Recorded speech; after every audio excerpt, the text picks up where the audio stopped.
understanding in religion that a person can only be considered a yatim until the age of puberty. Meaning once a person reaches the age of puberty, they are no longer yatama, they are no longer yatim. Even if a person grew up as a yatim, once they reach that age, they're no longer considered to be yatim. However, in our literature, remember in our religion it's all about the niyyah and it's all about the intention and it's all about the spirit and fulfilling the spirit of something and really trying to make sure that you are fulfilling the same objectives that the Prophet ﷺ had when he promoted certain virtuous acts in society. Yatim also figuratively refers to other people. So it figuratively, for example, refers to a widow as well sometimes. Sometimes a widow is called yatim as well, or yatima as well. Sometimes a person that has no tribe to protect them, like Abdullah bin Mas'ud radiallahu anhu, is called a yatim as well. Right? Because figuratively speaking, they're alone, they're isolated, they've become vulnerable in their societies. And we find the Prophet ﷺ, subhanAllah, even in his aqd nikah, in his wedding contract, this is really amazing. He was referred to as the yatim of Abu Talib. So the Prophet ﷺ had a nickname of being the orphan of Abu Talib alayhi salatu wassalam.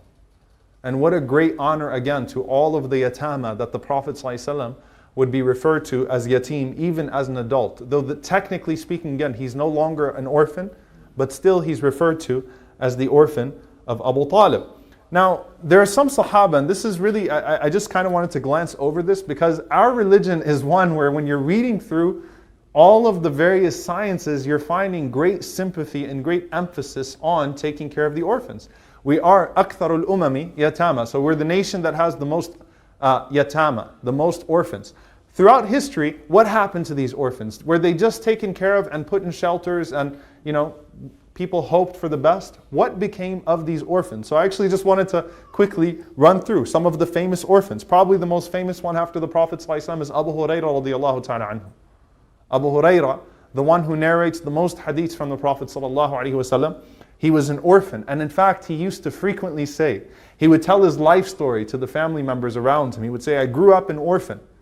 I made hijrah as a poor man.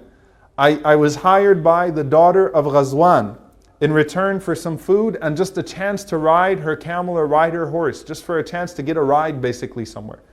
And he said, I used to gather firewood for them.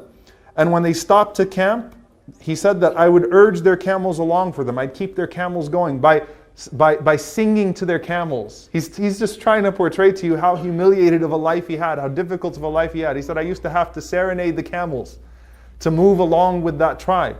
And then he used to cry.